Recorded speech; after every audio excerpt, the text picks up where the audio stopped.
Hack mga ka-chers! Welcome back to my YouTube channels! And of course, please don't forget to subscribe!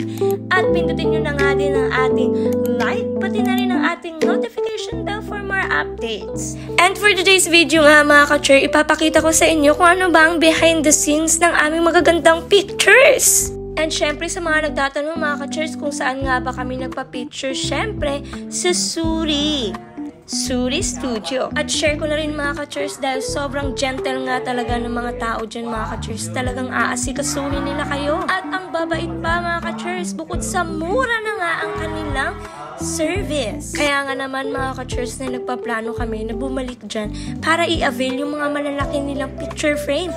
Pero syempre dahil hindi kami kompleto, kailangan namin antayin si Father at ang aking little brother. Late mo ah. Nakakatuwa nga mga ka-chers dahil tuturuan nila kayo kung paano yung mga positioning, ano yung dapat ninyong gawin. Talaga namang inassist nila kami mga ka-chers. May mga pa-props pa sila mga ka-chers kompleto. At ituturo nila kung anong gagawin sa props. Yung si Kuya. Sinasabihan niya aking mother na stomach ache. At talaga namang masunurin ang aking mother. Diba? Good job! Like nga tayo mga ka-chers. Talagang nakakatuwa kasi pagdating ko dyan sa Suri, talagang kompleto yung kanilang materials mga ka-chers. Saka nahahanapin pa mga ka-chers. Char! Wala nang hahanapin pa. Smile!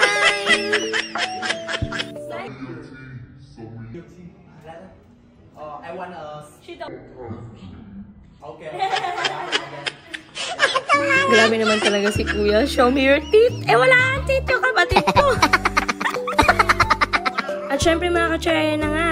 Syempre, magpo-photoshoot din kami. Pero kami lang magkakapatid. Ayan, pinalis na nga nila si Mother.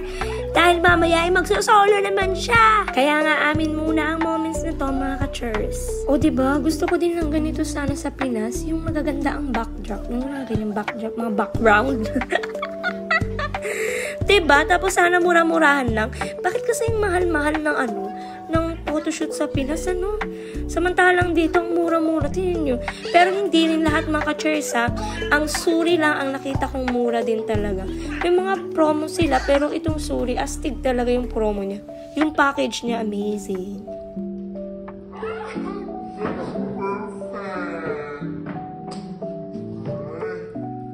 Napakabait nga naman ni Kuya. Napaka-considerate sa part na dinalhan niya talaga ako na patungan. At natuwa nga ako doon mga ka-church. Siyempre hindi naman dapat tayo ma-insulto dahil totoo namang maliit tayo. Okay na yan. Ang mahalaga mga ka-church, tanggap tayo na maliit tayo. Ikaw tanggap ka ba? And we are here na nga mga ka-church sa aming pangalawang set. Ay, pangatlo na pala ito. Ano ba? Nagkandagulo na. Pangatlo na ito mga ka-church. Una namin family set picture. Yung una kanina, pangalawa naman ay kami lang magkakapatid. At pangatlo nga ito, nilagay na nila sa upuan ng aking maliit na kapatid. Siya nga pala mga ka-church, grabing tawa namin dyan kanina. Dahil nga naman pala na pagkamalan nilang anak ko yung kapatid ka! At syempre mababait yung mga Vietnamese. Nahiya naman yung nagsabi sa akin na, is she your daughter? And then tumawa kami lahat. Sabi ko, no, she's my little sister.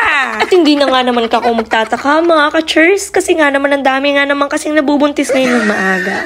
At ito na nga mga ka-chers. Ito na ang aking solo picture na aking mudra.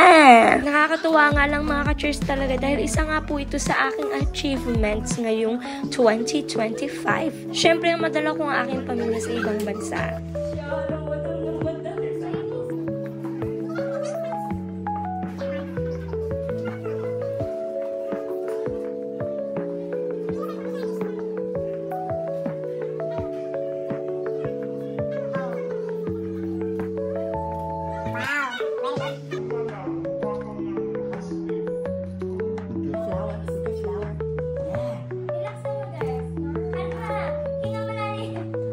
My mom can relax.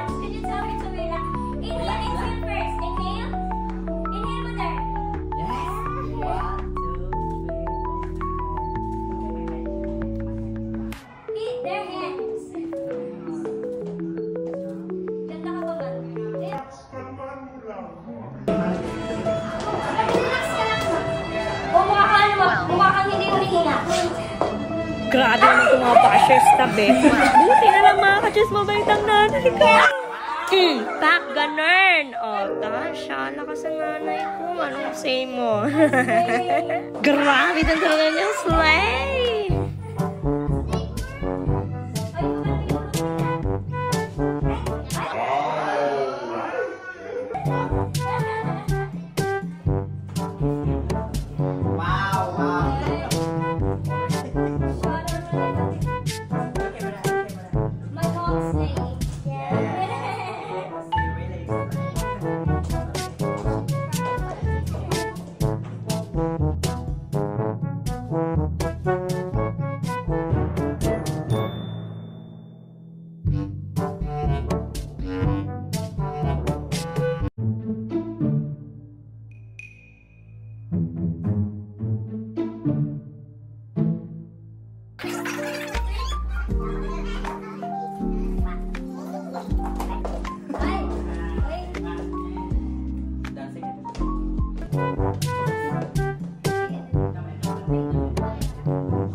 Yes, dumating na siya.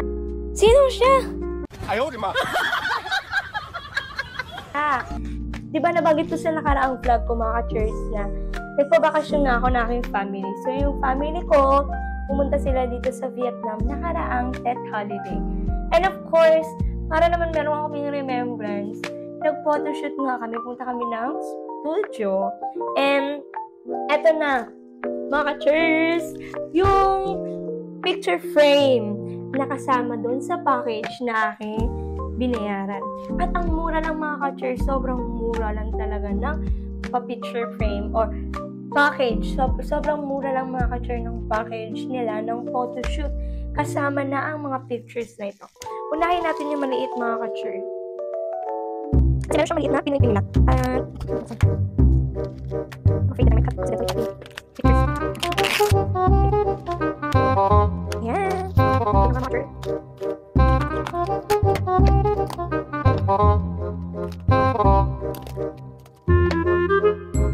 Ito muna mga ka-church. From Suri. Yes, that's right mga ka-church. Dito nga ako photoshoot sa Suri Studio. From Suri. Sorry kung may nagawa ako pagkakamali. Sorry kung hindi ako sapat. Sorry kung mahal kita, charot. Basta sorry, mura yan. Kasi pinatawad nila. Ay, ang ganda! Look at my darling little sister. Diba? Ang cute. Next is, sino to? Ay, siya pa niya. Ang ganda. Send ko nga yung picture pa. Baka to. Sino yan? Ay! Bongga yung kapatid ko na to. Tingnan mo, natural na natural yan. Gulat na gulat ngayon nagpo-photoshoot yan. Ay! Sharon ka sa nanay ko. Sharon? Ano yan? Sharon ka sa nanay ko. Tingnan mo. Laban. Next is, girls, ano lang to version. Sa susunod na taon, baka susunod or after 2 years, yung papa ko naman tsaka yung kapatid ko, isasama ko na rin sila. Siyempre, kasama pa rin sila. Kasi baka Bruh. And, diba? Cute. And, eto na nga, bubusan na natin yung pinakamalaki. Gusto ko na rin busan natin yung malaki mga ka-church. Ito na siya. Ito na.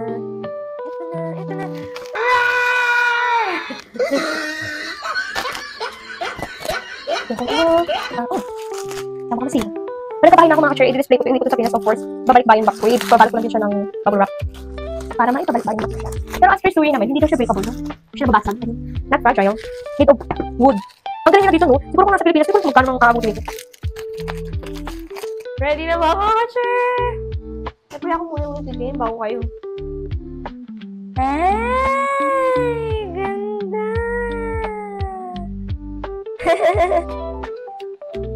One, two, three. Wow! Ang ganda, diba?